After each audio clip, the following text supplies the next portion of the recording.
Euthanasia means इच्छा मृत्यु। क्यों ये यूथेनेशिया आजकल चर्चे में बना हुआ है, शायद आप में से कुछ लोग नहीं जानते होंगे। आइए आज हम इस पे बात करते हैं। यूथेनेशिया यानी इच्छा मृत्यु की मांग, उचित या अनुचित। आप सभी यूथेनेशिया अर्थात इच्छा मृत्यु नाम से भली भांति परिचित होंगे।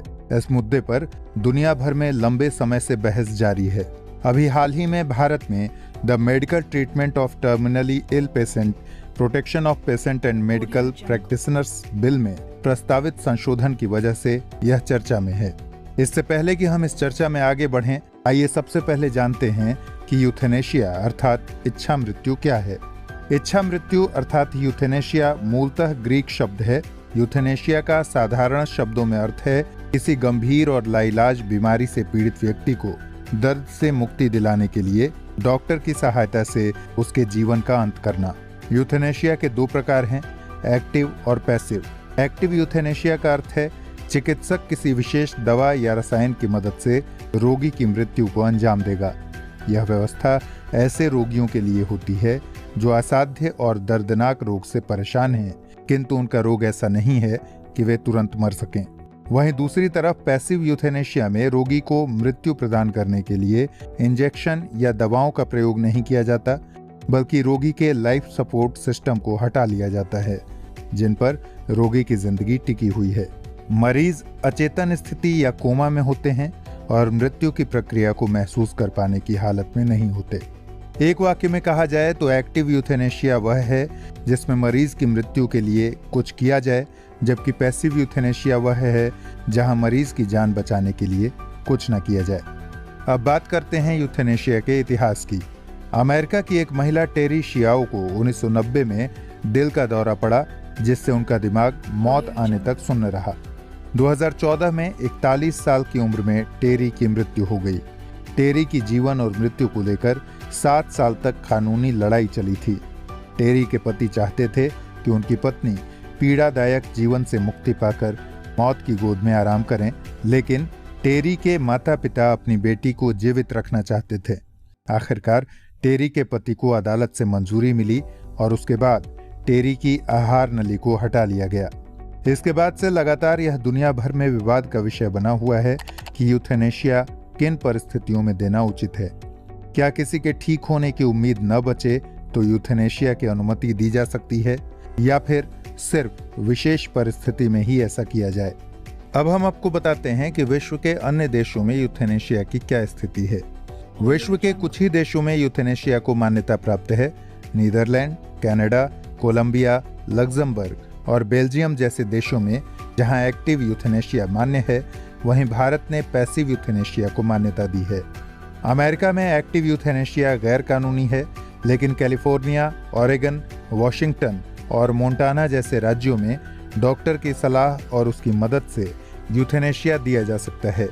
वहीं दूसरी तरफ बेल्जियम ने सितंबर 2002 से ही इच्छा मृत्यु को वैधानिक कर दिया है, जबकि ब्रिटेन, फ्रांस, स्पेन और इटली जैसे देशों में यह अभी भी गैर कानूनी है। इसी प्रकार कुछ अन्य पश्चिमी देशों की बात करें तो वहां के कुछ देशों में कुछ समय से एक नए प्रकार का पर्यटन चल रहा है, जिसे यूथेनेशिया टूरिज्म कहा जाता है। स्विट्जरलैंड जैसे देश इस पर्यटन के केंद्र में हैं, जहां एक्टिव यूथेनेशिया कानूनी तौर पर मान्य है। कई विदेशी पर्यटक, जिनमें जर्मनी और इंग्लैंड के नागरिक बड़ी संख्या में शामिल हैं, अपनी मृत्यु का चयन करने के लिए स्विट्जरलैंड के ज्यूरिख जैसे शहरों में जाते हैं। वहां काम कर रही स्वैच्छिक संस्थाओं के सहयोग से वे अपनी मौत को पाते हैं। वहां मौत के वरण के लिए यह भी आवश्यक नहीं कि व्यक्ति किसी असाध्य और दर्दनाक रोग से ग्रस्त हो। कोई व्यक्ति स्वेच्छा से भी इस विकल्प को चुन सकता है।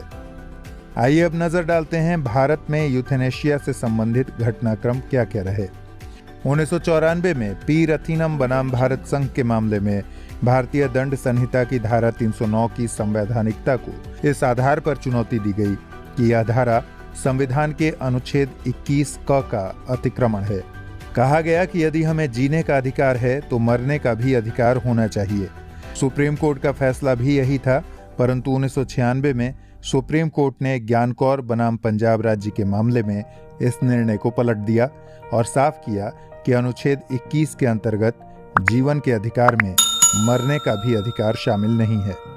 आगे चलकर 2005 में एनजीओ कॉमन कॉज ने सुप्रीम कोर्ट में याचिका दायर कर कहा कि संविधान के अनुच्छेद 21 के तहत जिस तरह नागरिकों को जीने का अधिकार दिया गया है, उसी तरह उसे मरने का भी अधिकार है। एनजीओ कॉमन कॉज के वकील प्रशांत भूषण ने कहा कि गंभीर बीमारी से जूझ रहे लोगों को लिविंग विल बनाने का हक होना चाहिए। उन्होंने कहा कि लिविंग विल के जरिए एक शख्स यह कह सकेगा कि जब वो ऐसी स्थिति में पहुंच जाए जहां उसे ठीक होने की उम्मीद न हो, तब उसे जबरन लाइफ सपोर्ट सिस्टम पर न रखा जाए। इस पर केंद्र सरकार का मानना था कि इच्छा मृत्यु की वसीयत अर्थात लिविंग विल लिखने की अनुमति नहीं दी जा सकती। हालांकि मेडिकल बोर्ड के निर्देश पर मरणासन्न व्यक्ति का लाइफ सपोर्ट सिस्टम हटाया जा सकता है। इसी प्रकार 2011 में पिंकी वीरानी ने सुप्रीम कोर्ट में याचिका दायर कर अपनी दोस्त अरुणा शानबाग के लिए यूथेनेशिया की मांग की।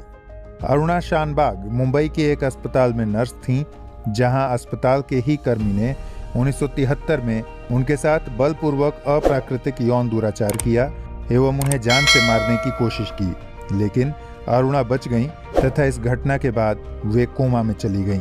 काफी समय तक इसी अवस्था में रहने के बाद इस बात पर चर्चा शुरू हो गई कि क्या उन्हें इसी अवस्था में रहने दिया जाए अथवा यूथेनेशिया प्रदान कर दी जाए। हालांकि सुप्रीम कोर्ट ने 7 मार्च 2011 को इस मामले में दूरगामी महत्व का फैसला दिया तथा अरुणा को यूथेनेशिया दिए जाने की याचिका को खारिज कर दिया।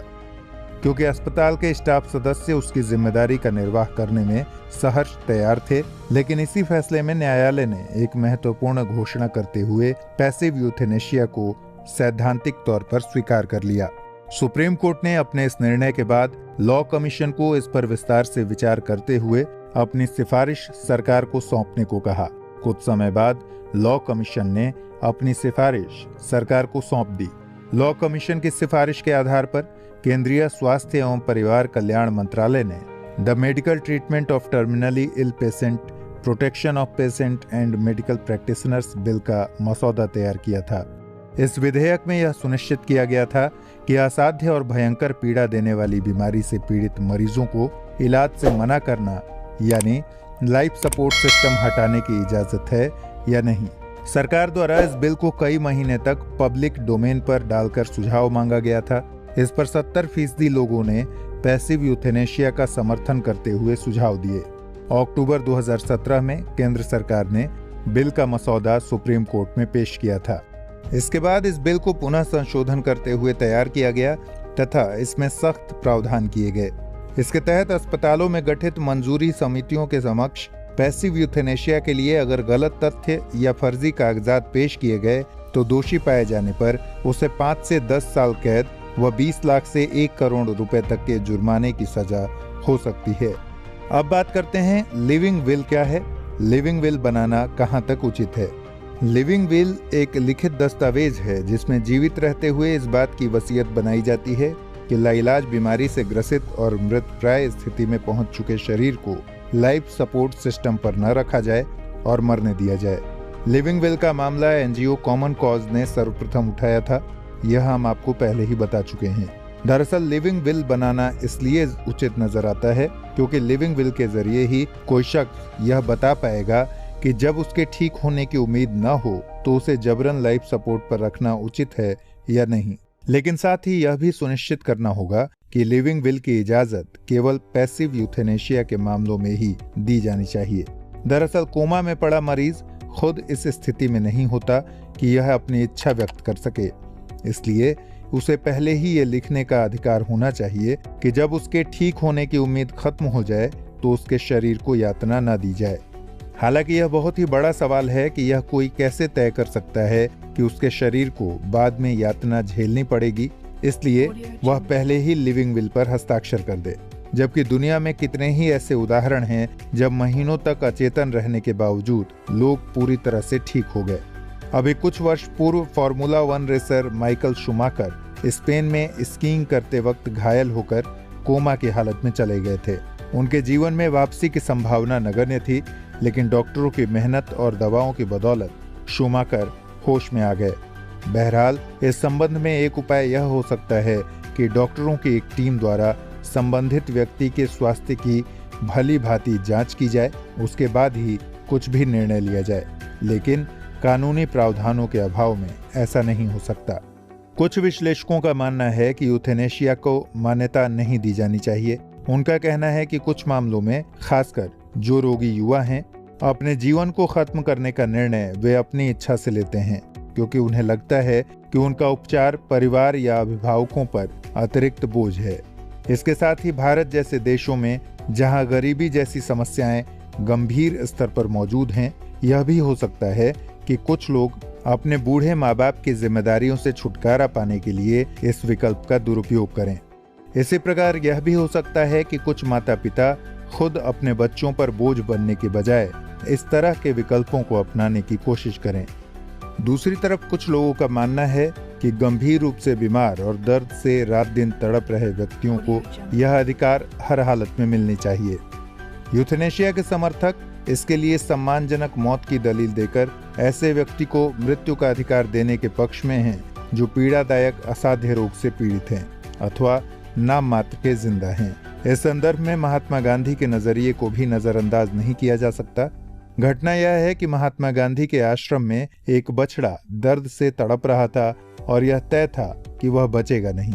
अहिंसा के समर्थक होने के बावजूद गांधी जी ने उस बछड़े को तत्काल मार दिए जाने के पक्ष में राय दी, क्योंकि उसे मरना तो कुछ देर में था ही। विकल्प सिर्फ इतना था कि वह दर्द से तड़पते हुए धीरे धीरे मरे या शांतिपूर्ण तरीके से तुरंत मर जाए। अंत में हम यह कह सकते हैं कि यूथेनेशिया का प्रश्न वर्तमान विश्व के सामने सबसे जटिल प्रश्नों में से एक है। समाज और कानून को इस विषय पर गंभीरता से विचार करने की जरूरत है।